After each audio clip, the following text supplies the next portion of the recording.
All right, everyone. Welcome to another episode of the Getting to Club podcast. This is the show where technology salespeople learn to become and stay a President's Club winner or President's Club contender at their companies, either in spirit if you don't have a President's Club, or in reality if your company does have a President's Club or something like it.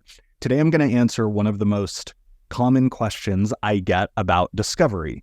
And it's more or less this question: how do I fit in all of this discovery into the first call or first couple calls when it feels so seller oriented, right? If you're suggesting I ask all of these questions, the buyer, depending on how I approach it, may or may not be getting a value. You're not giving them information, you're just gathering information.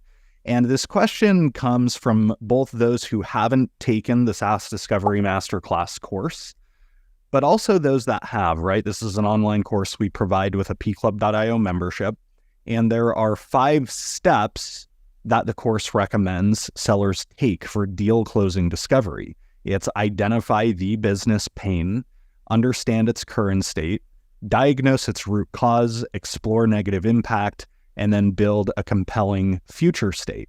And a lot of salespeople look at that 5-step framework and they're like, this makes total sense, but how do I cram all of this in to the first call? And the answer is you don't. Okay, this is not a first call framework where you're supposed to just cram it all in.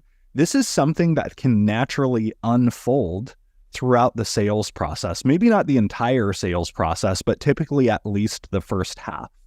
And so I had somebody ask this question in the pclub.io online Slack community yesterday, and it was phrased almost exactly how I teed it up. It was like, we've got these 5 steps. How do I cram it all in? And if you don't cram it all in, what does that tend to look like? Now, the short version of that is what does it tend to look like if you don't cram it all in?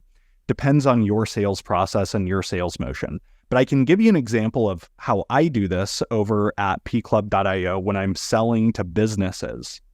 Okay, so what I'll typically do is my first discovery calls, I wouldn't call them light, but I also wouldn't call them heavy.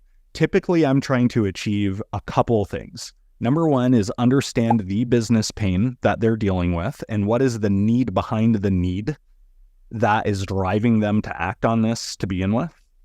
And then number 2 is I want to understand their perceived root causes and maybe give them a little bit of food for thought on what the root causes could be. And that's it. Okay, that's only like 2, maybe even just 1.5 steps of that 5-step framework that I'm accomplishing on the first call. Now, the question then becomes, how do I do those other things that are part of the framework? How do I build negative impact? How do I build a compelling future state? And the answer for me is I will continue what I learned in discovery onto the next call. Okay, so the next call for, again, I'm using pclub.io as an example because that's what I sell. The next call is typically a 45-minute demo call, right? First was a 30-minute discovery call where I did those 2 things I mentioned. And then I schedule a 45-minute demo call. Now, on that 45-minute demo call, the first thing I'm going to do, usually for around the first 7 minutes of the call, is I'm going to summarize everything that I learned on the last call. My talk track is I want to make sure I'm fiercely aligned with what you're trying to solve. So let me summarize the business outcome you're trying to achieve. And then let me summarize some of the root causes that are stopping you from achieving this business outcome, right? This takes maybe 3 minutes and I'll say, did I get that right? And they usually say yes, or they'll add some additional context, at which point I then briefly continue discovery just for a couple minutes. And I'll say, all right, well, I think it's time to get into a demo, right? I'll say that to make sure they know it's coming because that's why they're here. But I have to ask, now that we have this challenge established, what are some of the ripple effects you're seeing this have on the rest of the business? Or who else in the business are you seeing this impact and how? And I'll even soften my language. I'll say things like, we'll get into the demo for just a second, or we'll get to the demo in just a second here.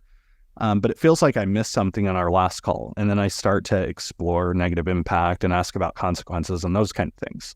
Okay, so that's what it looks like in my world. I'm not saying that's how it has to be in your world, because your selling environment's probably different than mine. And that's why we don't make those hard-coded recommendations in the course, because it is going to change from sales motion to sales motion. But the point here is like, stop thinking about discovery as an event, right? Stop trying to cram in every checkpoint of discovery you're trying to get done into your first 30-minute call. A, it's not going to happen. And B, even if it did, it wouldn't be a good experience for your buyer. Instead of thinking of discovery as an event, a static stage, think of it as a process that naturally unfolds. Now, you don't want it to unfold throughout the entire sales process, right? If you're at the end of the sales process and you're negotiating and you're still asking about pain, it's going to be a little bit weird. Summarizing and validating and making sure nothing has changed, yeah, that's fine. But you would never ask like a net new discovery question at the end of the sales process. So as long as you have a goal of more or less fleshing out the full picture of your buyer's situation during your first 2, 3, maybe 4 calls, and none of those have to be dedicated discovery calls, you should be more or less fine. Okay, so that's all for today. I just wanted to make it crystal clear. Discovery is not an event. It's not something you cram everything into inside a single stage in your sales process. Yes, you will front load a lot of it into the first call or two, but let it naturally unfold and give yourself the breathing room and permission to not get everything done in that first 30 minutes. So I hope today was helpful. If you have any questions and you're seeing this on YouTube, go ahead and just comment and write them below, and I'll do my best to respond to them. If you liked this video, hit the like button, and I will see you in the next episode.